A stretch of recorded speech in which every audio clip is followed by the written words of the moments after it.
Hallelujah. Hallelujah. Hallelujah. Hallelujah. Hallelujah. Amen. Hallelujah. Amen.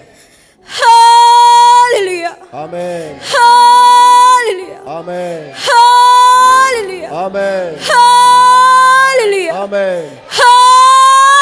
Amen. Hallelujah. Amen. Hallelujah. Amen. Hallelujah. Amen. Hallelujah. Amen. Hallelujah. Amen. Hallelujah. Amen. Hallelujah. Amen. Amen.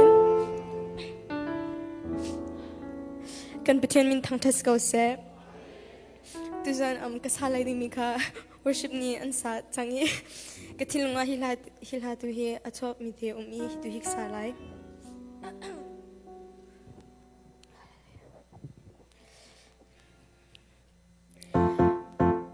Vlei na dong te ka Gisu ni hitin achim No abuan chuk chau bang khan Mi vial te tu anung lai Pathian dia chim len zong a Zay mana anjel di lo Pathian dia ka matling chang e Kan cha a di nung tu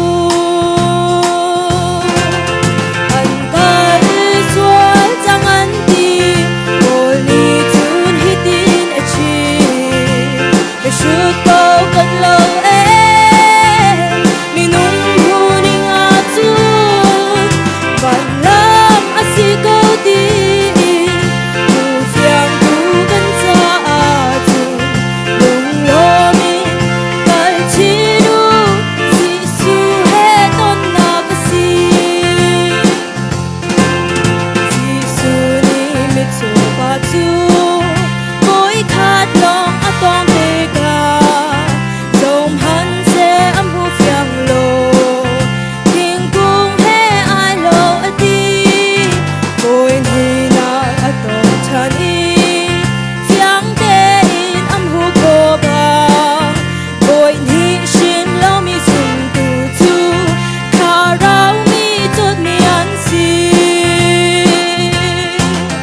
Until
navial te boy pani chau ko se